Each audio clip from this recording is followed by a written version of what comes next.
আল্লাহর কাছে কিছু চাইতে হলে, আল্লাহর কাছে কিছু পেতে হলে, ইহকালের সুবিধা ভোগ করতে হলে, পরকালের সুবিধা ভোগ করতে হলে রাতে উঠেই তাকে কিছু বলতে হবে।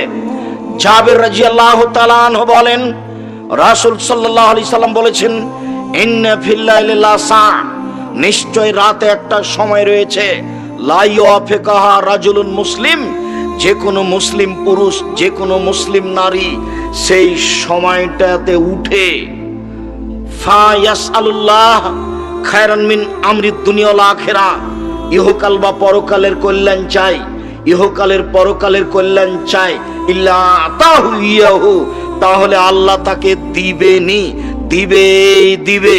ওই সময়ও চাইলে যা চাচ্ছে কল্যাণ ইহকালের পরকালের আল্লাহ তাকে দিবেন, এই কথা মুহাম্মদ সাল্লাল্লাহু আলাইহি সাল্লাম বলেন।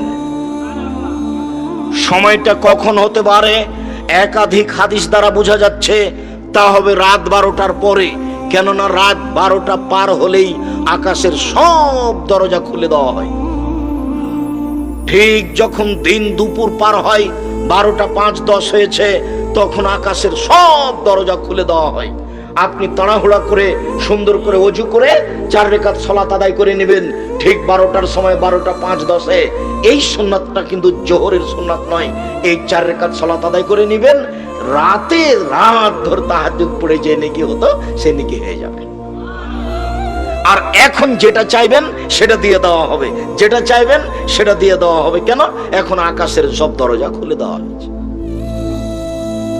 রাসূল সাল্লাল্লাহু আলাইহি সাল্লাম বলছেন, ইযা উযদিনা ফুতিহাত, ইযা উযদিনা লিস-সালাত ফুতিহাত আবওয়াবুস সামায়ে, যখনই আজান দেওয়া হয় সালাতের জন্য তখন আকাশের সব দরজা খুলে দেওয়া হয়। লা ইউরাদ্দু দুআ বাইনাল আযান ওয়াল ইকামা, আজান ইকামাতের মাঝে দোয়া ফেরত দেওয়া হয় না, আজান ইকামাতের মাঝে দোয়া ফেরত দেওয়া হয় না, আজান ইকামাতের মাঝে দোয়া ফেরত দেওয়া হয় না। আজানের সাথে সাথে সব দরজা খুলে দেওয়া হয়েছে। ওইটা চিন্তা করবেন না আব্দুর রাজ্জাক সাহেব, আহলে হাদিসরা তো আজান দেয় 3:30টায়, আর এক ভাইয়েরা আজান দেয় 5টায়, তো দরজা খোলা হয় কখন? আপনার যখন আজান দেওয়া হয় তখন, ওই ভাইয়ের যখন আজান দেওয়া হয় তখন। আপনি আল্লাহর কাজকে নিজের মতো ভাবতে গেলেন কেন? আল্লাহর কাজকে আপনি নিজের মতো ভাবলে তো তাহলে ভুল বুঝলেন। আল্লাহ নবী বলছেন যে মালাকুল মউত মানুষের মাথার পাশে বসে তার আত্মাকে টেনে বের করে, খারাপ হলে জোর করে বের করে, আর ভালো হলে এমনি সহজেই বের হয়ে চলে আসে। তো জিবরাইল আলাইহিস সালাম প্রত্যেকটা মালাকুল মউত প্রত্যেকটা মানুষের পাশে বসে আত্মা কবজ করেন।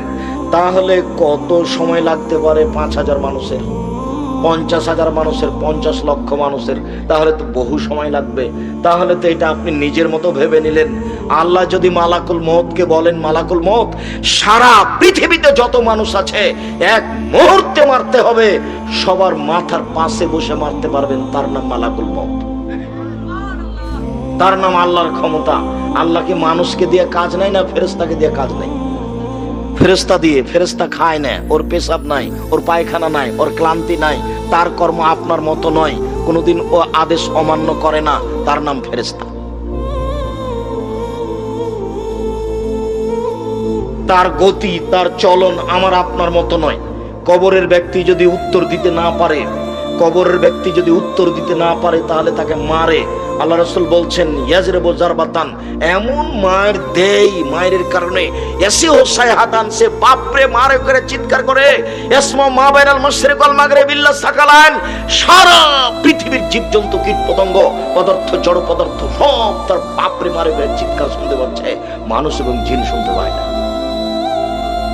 এখানে চিৎকার করছে এই কবরে মায়ের কারণে 50,000 কোটি কিলোমিটার দূরে যে পশু প্রাণী আছে সে শুনতে পাচ্ছে তার চিৎকার। আপনাকে আমি বুঝাতে পারবো কত জোরে মারছে? আমারও শুনতে পায় না, ওর কান বধির, চোখে দেখে না কোথায় মারছে, কানেও শুনে না কিভাবে চিল্লাচ্ছে। এ কথা মুহাম্মদ সাল্লাল্লাহু আলাইহি সাল্লাম বলেন। যার কারণে রাসূল সাল্লাল্লাহু আলাইহি সাল্লাম বলেছেন, মারাইতু মানজারান কাতল কাবর আবজামিন হো, আমার জীবনে দেখিনি কোনো দৃশ্য যেটা কবরের চেয়ে আশ্চর্য হতে পারে। এটা আল্লাহর কাজ, এটা ফেরেশতা দিয়ে তিনি করেন। আপনি আল্লাহর কাজকে নিজের মতো কখনো ভাববেন না।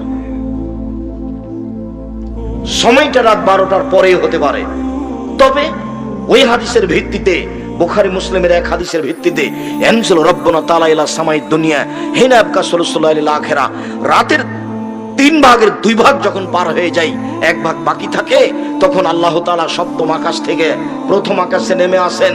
নেমে এসে চিৎকার করে বলেন, মায়া ধুনি ফাস্তাজিবা লাহু, হে পৃথিবীর মানুষ কে আছো, কে আমাকে ডাকে, আমি তার ডাকে সাড়া দিব। মায়া সলনি ফাউতিয়াহু, কে আমার কাছে কিছু চাই, যে যা চায় তাকে আমি তাই দিয়ে দেব। মায়াস্তাগফিরুনি ফাগফিরা লাহু, কে আমার কাছে ক্ষমা ভিক্ষা চাই, আমি তাকে ক্ষমা করে দেব। তাহলে এইটা রাত 2টার পরে হতে পারে, 2:30 3টার পরে হতে পারে। তবে আয়েশা রাদিয়াল্লাহু তাআলা আনহার ওই হাদিসে বোঝা যাচ্ছে, আয়েশা রাদিয়াল্লাহু তাআলা আনহা বলেন, কানান নবী সাল্লাল্লাহু আলাইহি সাল্লাম ইসাল্লি মিন বাইনা ইয়াফরুগু মিন সালাতিল ইশা ইলাল ফাজরে 11 রাকা। আল্লাহর নবী এশার সালাতের পর থেকে নিয়ে ফজরের সালাত পর্যন্ত 11 রাকাত সালাত আদায় করতেন। 11 রাকাত। ইসাল্লামু মিন কুল্লি রাকাতাইনে, প্রত্যেক 2 রাকাতের পরে সালাম ফিরতেন। তবে তার সালাতটা শুরু হতো এশার পর থেকে নিয়ে ফজর পর্যন্ত সময়ে, কোনদিন 1টার পরে, 2টার পরে, 3টার পরে, কোনদিন 12টার পরে। তবে তাহাজ্জুদের সালাত আদায় করা যাবে এশার পর থেকে নিয়ে ফজর পর্যন্ত, যার কারণে তারাবির সালাত এশার সালাতের পরেই চলবে। তবে তারাবির সালাত উত্তম হবে রাত 12টা, 1টা, 2টার পরে পড়া, কিন্তু জায়েজ এশার সালাতের পরেও পড়া। কেন? বুখারী মুসলিমের হাদিসে এসেছে, আয়েশা রাদিয়াল্লাহু তাআলা আনহা বলেন, আল্লাহর নবী এশার সালাতের পর থেকে নিয়ে ফজর পর্যন্ত সময়ে 11 রাকাত সালাত আদায় করতেন। তাহলে তাহাজ্জুদের সময় কখন থেকে শুরু হলো? এশার পর থেকে।